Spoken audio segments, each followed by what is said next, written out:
No próximo bloco, a advogada Milena Messias vai falar sobre o direito à desconexão. O avanço da tecnologia facilita ou dificulta o desligamento do trabalho na hora do descanso. Você consegue se desligar completamente fora do expediente? Voltamos já.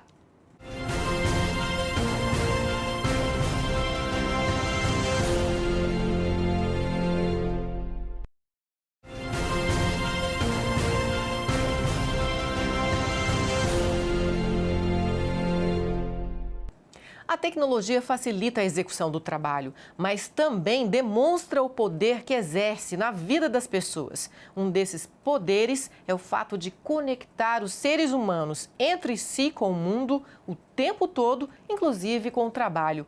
Mas diante desta superconectividade, como é que fica o direito ao não trabalho, ao descanso, ao lazer, ao convívio social e familiar?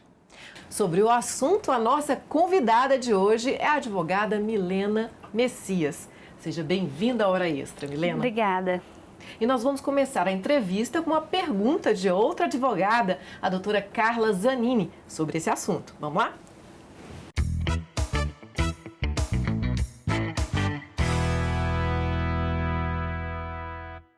Olá, Milena, tudo bem? Bom, hoje o assunto realmente que está em baila é o direito à desconexão. A gente está discutindo muito sobre isso, né? O direito do trabalhador à desconexão ao trabalho. Com tanta tecnologia, com o teletrabalho que realmente já estava na reforma trabalhista e caiu no nosso colo de uma forma rápida com a pandemia. Então eu queria que você esclarecesse pra gente o que é, de fato, o direito à desconexão. Fraternal abraço. Obrigada, doutora Carla, pela pergunta. Então, a discussão do direito à desconexão, ela nasce ali em 2003 com Jorge Luiz Souto Maior. E é interessante a gente já pontuar que lá atrás a gente não tinha tanto envolvimento de rede social, de tecnologia, de ferramentas da comunicação, mas já se havia necessidade do empregado se desconectar ao trabalho. Então, nesse sentido, a gente tem que o direito à desconexão é o direito ao empregado de não trabalhar, não simplesmente por não exercer a sua atividade laborativa, mas para resguardar a sua vida privada, a sua saúde, tanto física quanto mental.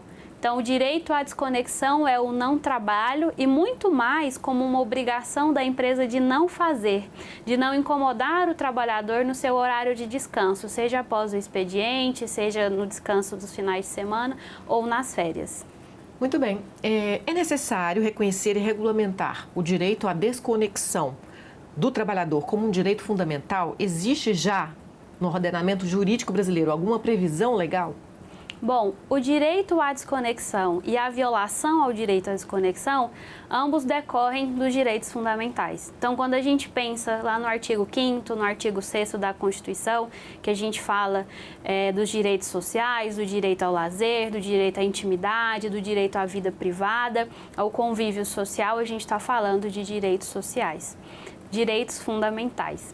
E no Brasil, atualmente, a gente não tem uma legislação específica sobre o tema. Nós temos um projeto de lei, que é o PL 4044 de 2020, que busca definir o direito à desconexão e também trazer as previsões de indenização ao trabalhador caso esse direito seja violado. A gente tem um exemplo internacional, que é a legislação francesa, que desde 2016 ela já trouxe essa previsão do direito à desconexão. Então, a lei lá na França fala que empresas com mais de 50 empregados, por exemplo, elas podem constituir acordos coletivos com o sindicato e as entidades e trazer os modos de como esse direito à desconexão vai acontecer. Então, por exemplo, o empregado ele sai de férias, ele é removido do grupo de WhatsApp. Às vezes a empresa fornece um celular para ele trabalhar, então aos finais de semana ele deixa o celular na empresa para não ser acionado. E caso esse acordo coletivo lá não exista, a própria empresa pode regulamentar e não só regulamentar, mas incentivar a cultura entre seus funcionários de desconectar-se. A gente não tem aplicação de multa, Até nesse projeto de lei que ainda não teve evolução nas casas legislativas, também não temos nenhuma aplicação de multa, mas já estamos caminhando nesse sentido. E fora o projeto de lei, a gente tem, né, a construção jurisprudencial, a gente tem o entendimento do TST, dos TRTs, prevendo ali uma indenização, seja por um dano existencial ou a violação desse direito à desconexão do trabalhador. Pensando nesse direito comparado na França, né, é da responsabilidade do empregador, né, evitar que esse trabalhador fique conectado o tempo todo, não é isso? A responsabilidade é do empregador. Com certeza. Primeiramente porque a CLT ela fala que é a obrigatoriedade do empregador resguardar o ambiente de trabalho, a integridade do trabalhador. E aí tanto a integridade física quanto a integridade psicológica, né? Estou falando aí de saúde mental. E essa hiperconexão, essa necessidade da gente consumir informação e conteúdo a todo tempo leva a um desgaste da saúde mental. E além do mais, porque o direito à desconexão, como eu disse anteriormente no conceito, é muito mais uma obrigação da empresa de não incomodar o empregado no seu horário de descanso. Claro que isso demanda uma organização interna, uma organização administrativa, principalmente em pequenas empresas. Geralmente tem um empregado ou outro que ele detém um conhecimento maior de determinada área, às vezes mais que o próprio proprietário. Então a empresa precisa se organizar para que no período de descanso ele não seja incomodado. Agora eu queria pontuar que o direito à desconexão não é uma simples troca de mensagem, né? Então, uma troca de e-mail, simplesmente. Então, se através da troca de mensagem, da ligação, do e-mail, eu tiver que exercer alguma atividade, é assim que se caracteriza a conexão novamente ao trabalho. Sim. E, por outro lado, também, assim como a tecnologia avança, o empregado também sente mais dificuldade de conseguir se desconectar após o expediente de trabalho. É preciso aprender a fazer isso?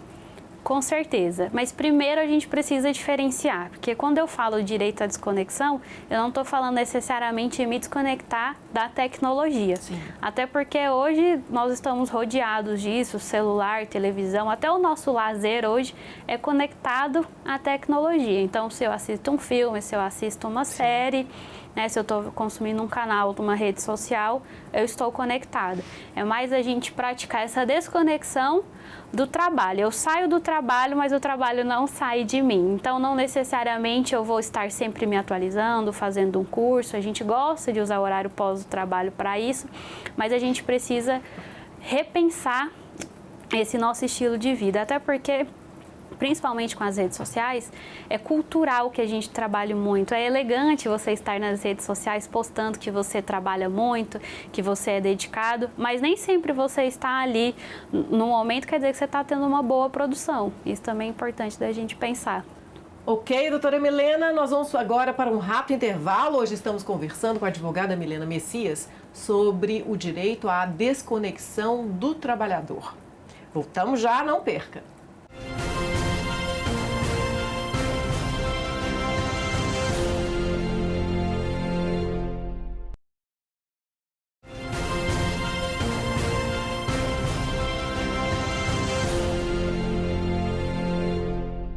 O Hora Extra está de volta. Hoje estamos conversando com a advogada Milena Messias sobre o direito à desconexão do trabalhador em um mundo cada vez mais tecnológico. Será que a gente consegue ter mais horas livres fora do expediente e se desconectar completamente do trabalho? Será, doutora Milena? Bom, esse é um grande desafio, né? Quando a gente pensa em desconexão, eu acho que inerentemente nós devemos pensar em organização, porque a gente precisa ter horário para iniciar, mas também precisa ter horário para finalizar as nossas atividades, né? A gente tem outras áreas da nossa vida para desenvolver, não só trabalho, mas estar com família, estar com amigos, então pelo menos a tentativa deve valer. E quando o trabalhador acha que qualquer e-mail que ele recebe, qualquer notificação de WhatsApp é urgente? O sentido de urgência não é para tudo, né? Isso tem uma explicação até científica, que na verdade o nosso cérebro ele entende como urgente aquelas informações que chegam por último. Então a gente pode utilizar técnicas, né, para, por exemplo, eu vou definir o que é urgente, o que é intermediário, o que eu posso deixar para depois. E organizar isso em caixinhas, seja numa caixa de entrada, organizar os e-mails, mas a gente precisa aprender a priorizar.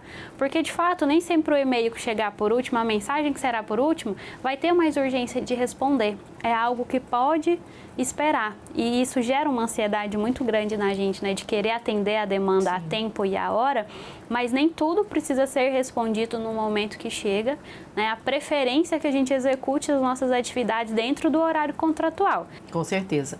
A violação ao direito à desconexão pode ensejar, se comprovada, dano existencial, já que o tempo que dedicamos ao trabalho é o tempo que deixamos de dedicar a outras atividades, às nossas relações sociais e familiares?